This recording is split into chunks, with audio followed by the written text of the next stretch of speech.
पत्रकार परिषद ही अत्यंत महत्त्वाची आहे। तर ह्या पत्रकार परिषदेत मी सुरुवातीची मागणी मी आधी मागण्यांपासून सुरुवात करणार आहे। माझी आता तात्काळ मागणी आहे की अजित पवार यांनी त्यांच्या उपमुख्यमंत्री पदावरनं आणि पालकमंत्री पदावरनं तात्काळ म्हणजे 24 तासात त्यांचा राजीनामा हा फडणवीसांनी ताबडतोब घ्यावा अशी मी त्यांना विनंती करतेय। त्यांना वॉर्निंग देतेय की जर हे त्यांनी केलं नाही तर मला पुढचं पाऊल म्हणजे उद्या दिल्लीला जाऊन अमित शहा यांची भेट घ्यावी लागेल आणि गृहमंत्री म्हणून या देशाचे ज्यांनी ना खाऊंगा ना खाने दूंगा असं आश्वासन भारताच्या जनतेला दिलं होतं त्यांना मी त्यांच्या भेटीची मागणी करते आणि ह्या सगळ्या डिटेल्स ज्या आहेत त्या मी जाहीर करते। आता महाराष्ट्राच्या जनतेला मला विनंती आहे की हे सो कॉल्ड भाऊ भाई आणि दादा यांची सगळी चाललेली घाण गणित त्यांचे घाण सगळे जे व्यवहार आहेत सगळ्यांचेच कोणी एकही त्याला अपवाद नाहीये। आत्ताच्या घटकेला तुम्ही हे सगळे धंदे थांबवा, लोकांच्या जमिनीची लूट थांबवा, सरकारी जमिनीची लूट थांबवा, गायरान जमिनीची लूट थांबवा, शेतकऱ्यांना जे छळताय ते थांबवा, शेतकऱ्यांच्या पैशाचे स्कॅम होत आहेत ते थांबवा, महसूल विभागाने त्यांचे जे स्कॅम आहेत ते थांबवा। कारण आताच्या घटकेला जो चाललंय हे मी जे दाखवणार आहे ते अतिशय भयानक प्रकार आहे, भयानक प्रकार आहे। आपल्याला काय सांगितलं गेलं की एक सरकारी जमीन 40 एकर आहे, त्याच्यात LOI घेऊन अमेडिया कंपनीने एक व्यवहार रजिस्टर केला 500 रुपयाच्या स्टॅम्प ड्युटी भरून। तो असं सांगितलं गेलं की हा 500 रुपयाचा व्यवहार LOI मुळे त्यांना दिला गेला म्हणून मी ऍप्लिकेशन टाकून ईमेल लिहिलं, RTI लिहिले आणि जो डेटा काढलाय महाराष्ट्राला खरं तर हदरवून टाकणार आहे की फ्रॉड वर फ्रॉड वर फ्रॉड हे अमेडिया कंपनीने कसं केलं याचा खुलासा मी आता काही मिनिटात करणार आहे। हे आहे ऍप्लिकेशन फॉर LOI जे अमेडिया कंपनीने केलं ते आता मी तुम्हाला त्याचे डिटेल सुद्धा माझ्या ब्रॉडकास्ट जो ग्रुप आहे मीडियाचा त्याच्यावर टाकणार आहे। याच्यात अमेडिया कंपनी काय म्हणते LOI मागताना की आम्हाला एक डेटा सेंटर सुरू करायचंय, डेटा सेंटर सुरू करायचंय, जमीन विकत घ्यायची नाही। म्हणजे जमीन विकत घेऊन आम्ही करतोय, स्टॅम्प ड्युटीचा आम्हाला वेव्हर द्या ही मागणीच मुळात नाहीये। मागणी अशी आहे की आम्हाला एक डेटा सेंटर करायचंय, त्यासाठी आम्हाला लागणारा LOI द्या आणि त्याच्यात कुठली कुठली डॉक्युमेंट्स त्यांनी जोडली आहेत। पहिलं कंपनीचं इनकॉर्पोरेशन सर्टिफिकेट, दुसरं property card, registered lease deed, आता हे मी मुद्दाम वाचून दाखवतेय, लीज डीड त्यांनी सबमिट केलंय, ऍक्टिव्हिटी रिलेटेड सर्टिफिकेशन, ॲफिडेव्हिट अमुक तमुक तमुक आणि कॉपी ऑफ MOA। आता जर याच्या मी तुम्हाला जी कॉपी दिली आहे त्याच्या तुम्ही पान नंबर 5 वर जा, त्या पान नंबर 5 वर एक ॲफिडेव्हिट आहे, ॲफिडेव्हिट ऑन ओथ म्हणजे मी शपथ घेऊन सांगतो की आम्ही हे डेटा सेंटर सुरू करतोय। या डेटा सेंटरमध्ये आम्ही डेटा मायनिंग करणार आहे, त्याच्यात आमची जी इन्व्हॉल्वमेंट आहे ते मी पूर्ण तुम्हाला वाचून मुद्दाम दाखवते। To provide IT services, to implement cyber security measures, to offer redundant infrastructure tier 3 और tier 4 फॅसिलिटीज, लँडला डॅश, बिल्डिंगला डॅश आणि एकूण आमची इन्व्हेस्टमेंट ही 98 लाखाची होणार आहे। फक्त 98 लाखाची इन्व्हेस्टमेंट आम्ही करणार आहे आणि त्याच्यात आम्ही डेटा सेंटर उभारणार आहे, त्याच्यासाठी LOI द्या अशी मागणी अमेडिया तर्फे केली गेली आहे। म्हणजे LOI मागून स्टॅम्प ड्युटी वेवर घेऊन ती जमीन घेतली गेली आहे हे म्हणणं साफ खोटच नाही, हा एक आणि मोठा फ्रॉड आहे. आणि मोठा म्हणजे हा खरं प्रत्येक गोष्टीत त्यांनी फ्रॉड फ्रॉड फ्रॉड केलाय, दुसरं तिसरं काही नाही. एवढंच नाही, यांनी पान नंबर 7 वर टर्म शीट लावली आहे, एक टर्म शीट. हे कोणी दिली आहे टर्म शीट? शीतल तेजवानी आणि अमेडिया LLP मध्ये झालेलं टर्म शीट आहे की ही जमीन जी आहे ती शीतल तेजवानीच्या नावावर 40 एकर जमीन आहे आणि ती त्यांनी आम्हाला लीजवर 5 वर्षासाठी दिली आहे आणि इथे आम्ही डाटा सेंटर उघडणार आहे असं म्हणून LOI घेतलं.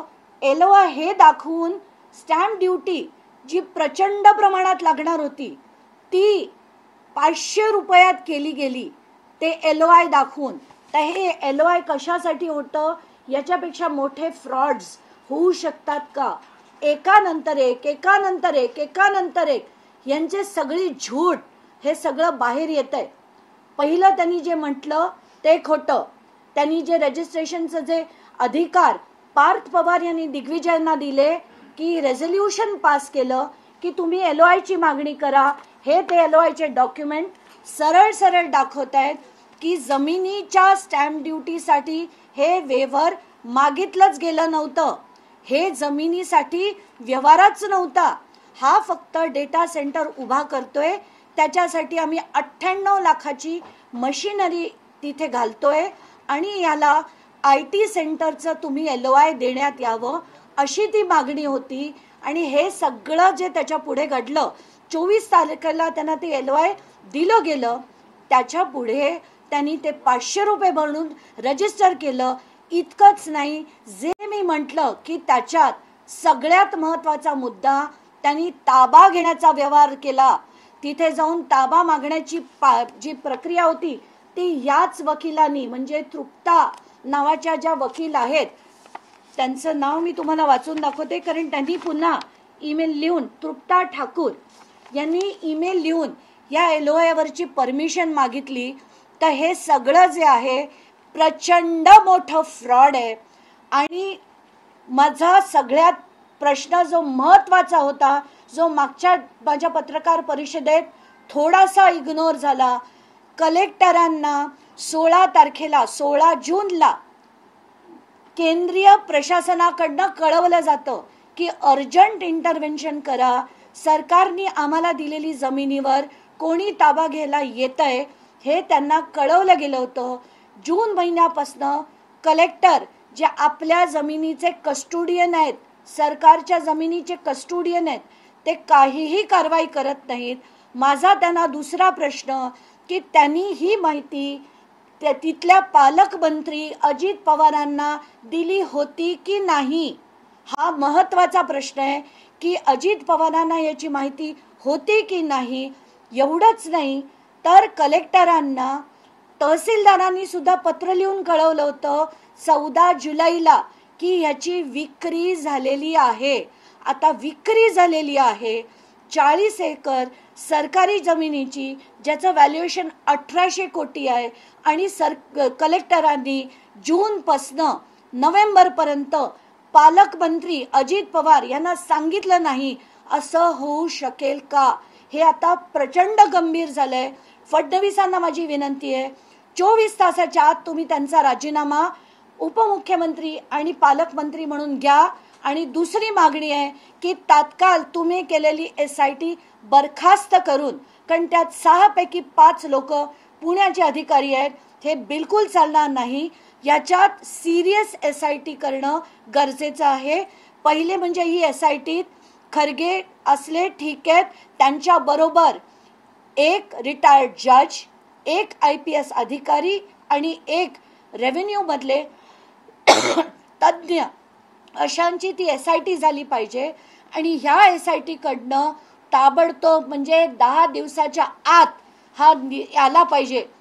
आणि हे जी पुन्हा पुन्हा वाढवून त्यांना जे फॅसिलिटी दिली जाते स्टॅम्प ड्युटी भरण्याची, जर तुम्ही आम्ही असतो, जनतेने हे जाणून घेणं गरजेचं आहे की तुम्ही किंवा आम्ही आपण जर सगळ्यांनी अशी 300 कोटीची जमीन सरकारची फ्रॉड घेतली आणि त्याच्यात आम्हाला स्टॅम्प ड्युटी भरायला मुभा द्या, वेळ द्या, तर ती मुदतवाढ आपल्याला कधी दिली जाईल का, हा पहिला प्रश्न. आणि आता ना पक्ष कार्यकर्ते हे सगळं तुम्ही बाजूला ठेवून आता महाराष्ट्राला पुन्हा वळणावर आणणं गरजेचं आहे. आणि त्यासाठी सगळ्या पक्षांच्या सगळ्या लोकांना विनंती आहे की तुम्ही आता पहिलं महाराष्ट्राची जी संस्कृती होती त्याला पुन्हा नीट करा, महाराष्ट्राचे जे राजकारण होतं त्यांना पुन्हा नीट करा. आणि हे सगळे पक्ष, भाऊ भाई, अमुक तमुक ताई सगळ्यांना बाजूला ठेवून आता पहिलं महाराष्ट्राला वळणीवर आणा, याची अशी मी तुम्हाला विनंती करते. आणि त्यासाठी जर आता 24 तासात त्यांचा राजीनामा झाला नाही तर मी उद्या अमित शहांची भेट घेणार आहे. कारण अजित पवार सुद्धा अमित शहा यांना भेटायला गेले होते आणि त्यांची बाजू त्यांनी सांगितली. तर खरी बाजू काय याचे सगळे पेपर घेऊन मी अमित शहांना त्यांच्या ऑफिसमध्ये आता ईमेल देखील पाठवलाय, त्यांची वेळ मागितली आहे. उद्या दिल्लीला जाऊन मी त्यांची भेट जर त्यांनी दिली, नाही दिली तर त्यांच्या ऑफिसच्या बाहेर जाऊन बसणार आहे जोपर्यंत भेट मिळत नाही तोपर्यंत. ताई, सगळ्यात महत्त्वाचं की तुम्ही जे म्हणताय की स्टॅम्प ड्युटी माफ करण्यात आलेली आहे, तर ज्या पद्धतीने डेटा प्रोग्रेसिंग आणि डेटा मायनिंग सेंटरसाठी त्यांनी ॲफिडेविट केलं किंवा त्यासाठीची परवानगी मागितली, तर या कामासाठी स्टॅम्प ड्युटी माफ करण्याची तरतूदच नाहीये, त्या दृष्टीने त्यांनी ती मागितली. ITESचा जो GR आहे त्याच्यात खरं तर तसंच आहे, जमीन घेण्यासाठी वगैरे हे सगळं होत नसतं. जर एक बिल्डिंग आहे त्याच्यातले वरचे 2 माळे समजा एक IT पार्क काढायचे असतील तर तिथे विकत घेणाऱ्या युनिट्ससाठी ही मुभा दिली जाते, त्यांना स्टॅम्प ड्युटी वेवर मिळतो. पण आत्ताच्या घटनेला आपण बघतोय अमेडियानी जो अर्ज केला होता तो जमीन विकत घेण्यासाठी नव्हताच. तो अर्ज जो होता तो फक्त IT डेटा सेंटर काढण्यासाठी होता आणि त्याच्यात त्यांनी इन्व्हेस्टमेंट 98 लाख दाखवली होती. तर याच्यात त्यांना कुठलीही मुभा म्हणजे हा जो LOI आहे तो या जमिनीच्या खरेदीसाठी नव्हता. हे फ्रॉड आहे जे अमेडियानी केलेलं आहे, ज्याच्यातले 99% पार्टनर पार्थ पवार आहेत आणि तात्काळ त्यांच्यावर FIR झाला पाहिजे. एवढंच नाही तर FIR करून हे सगळे म्हणजे मला आत्ताच्या घटनेला अजित पवारांचा राजीनामा पाहिजे. कारण सगळं हे जोपर्यंत हे पदावर आहेत याची कुठचीही चौकशी होणार नाही. आणि जसं एक फ्रॉड बंद होतात तसंच हे फ्रॉड बंद करण्याचा प्रयत्न होईल. मला तो मान्य नाही. मी लढत राहणार आहे जोपर्यंत अजित पवार राजीनामा देत नाही, याची नीट चौकशी होत नाही आणि सोक्षमोक्ष होत नाही तोपर्यंत मी लढणार आहे. धन्यवाद.